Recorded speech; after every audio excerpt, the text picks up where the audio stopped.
lagi di channel Pak Ji Pakmu, channel pendidikan dan ilmu pengetahuan. Assalamualaikum warahmatullahi wabarakatuh. Salam sejahtera bagi kita semua. Bagaimana kabarnya? Semoga kabar para penonton video ini dalam keadaan baik-baik saja, terhindar dari segala macam penyakit, terutama COVID-19 yang masih enggan pergi dari negara tercinta kita ini. Baiklah, untuk pembahasan video kali ini kita akan membahas tema 9, subtema 2, pembelajaran ilmu pengetahuan alam atau mata pelajaran ilmu pengetahuan alam, pembelajaran 1 dan pembelajaran 3. Nah, jadi di subtema 2 ini materi atau mata pelajaran ilmu pengetahuan alam terdapat pada pembelajaran 1 dan pembelajaran 3. Baiklah, untuk tidak lama-lama lagi langsung saja kita saksikan video pembahasan berikut ini.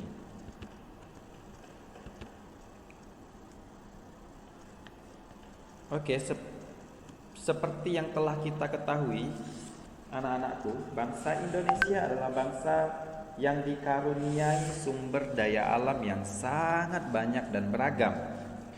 Sumber daya alam Indonesia tersebar dari Sabang sampai Merauke. Setiap daerah memiliki kekhasan sumber daya alamnya masing-masing. Nah, anakku, sumber daya alam dapat dibedakan menjadi 2. Oke? Yaitu sumber daya alam yang dapat diperbarui dan tidak dapat diperbarui. Nah, sebelumnya apa sih sumber daya alam? Sumber daya alam adalah segala sesuatu yang ada di alam dan dapat dimanfaatkan oleh semua makhluk hidup. Oke? Sumber daya alam dibedakan menjadi 2, yaitu sumber daya alam dapat diperbarui dan tidak dapat diperbarui. Oke, yang pertama kita akan membahas tentang sumber daya alam yang dapat diperbarui. Apa sih sumber daya alam yang dapat diperbarui? Sumber daya alam dapat diperbarui adalah sumber daya alam yang dapat dihasilkan kembali meskipun kita telah menggunakannya. Contohnya adalah hasil pertanian, hasil perkebunan, hasil peternakan, dan hasil perikanan. Contoh hasil pertanian misalnya beras atau padi ya. Meskipun sudah kita gunakan berhari-hari, setiap hari kita gunakan, padi tersebut masih ada lagi. Oke, kemudian hasil perkebunan, contohnya sayur-sayuran. Itu setiap hari kita gunakan, tapi masih ada lagi keesokan harinya. Kemudian kita lanjut lagi, yang kedua adalah sumber daya alam yang tidak dapat diperbarui. Apa sih sumber daya alam yang tidak dapat diperbarui? Sumber daya alam yang tidak dapat diperbarui adalah sumber daya alam yang tidak dapat dihasilkan lagi setelah digunakan. Walaupun nantinya bisa digunakan lagi, namun membutuhkan waktu puluhan bahkan ratusan juta tahun berikutnya. Nah, sumber daya alam yang tidak dapat diperbarui yaitu sumber daya alam bukan logam, kemudian sumber daya alam logam, dan yang terakhir sumber daya alam industri. Oke, kita bahas yang pertama yaitu sumber daya alam logam. Contoh sumber daya alam logam antara lain aspal, kemudian ada batu bara, kemudian minyak bumi, dan kemudian gas alam. Yang kedua, sumber daya alam logam. Sumber daya alam logam meliputi yaitu emas, perak, mangan, ada nikel, platina, timbal, dan timah. Dan yang ketiga adalah sumber daya alam industri. Sumber daya alam industri meliputi berlian, belerang, kemudian ada fosfat, kemudian ada gamping, batu kapur, yodium, asbes, dan gipsum.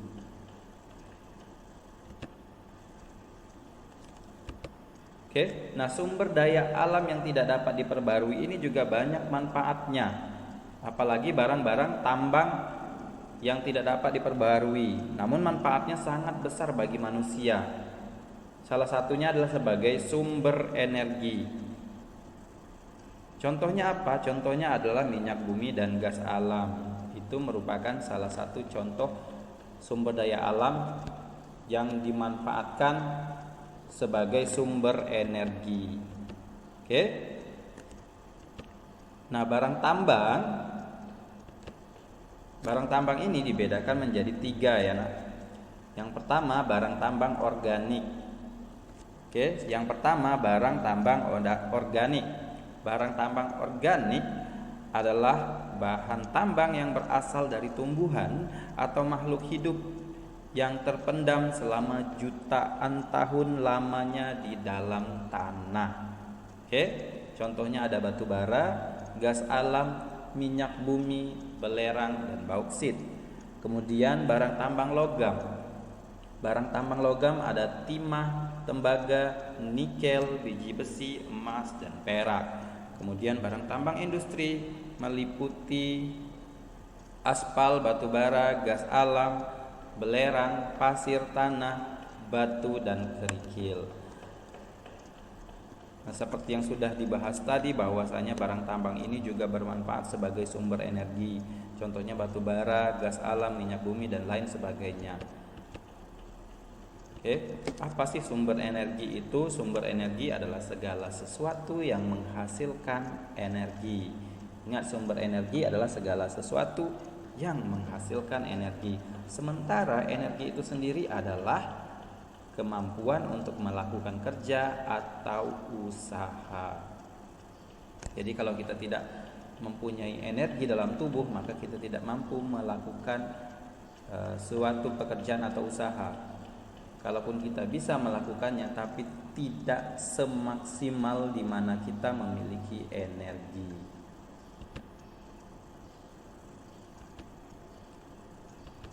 Nah, macam-macam bentuk energi. Oke, macam-macam bentuk energi. Yang pertama adalah energi bunyi. Oke, energi bunyi. Energi bunyi contohnya adalah bunyi alat musik. Apapun itu, bunyi alat musik ya, itu termasuk ke dalam energi bunyi. Bunyi petir, kemudian bunyi yang lainnya apa? Bunyi suara kita sendiri. Oke. Itu contoh-contoh energi bunyi. Kemudian energi panas. Energi panas yang terbesar di dunia ini adalah energi matahari. Kemudian yang ketiga energi listrik, yaitu berasal dari tenaga atau aliran listrik.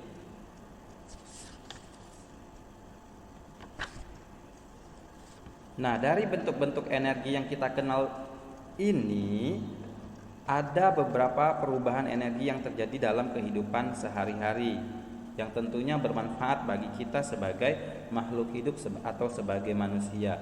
Yang pertama adalah perubahan dari energi listrik ke energi panas. Contoh perubahan energi listrik menjadi energi panas adalah penggunaan oven, penggunaan kompor listrik, dan penggunaan setrika. Itu perubahan dari energi listrik menjadi energi panas.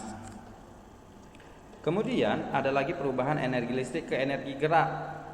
Contohnya adalah penggunaan kipas angin, kemudian mixer, kemudian blender, kemudian mesin cuci.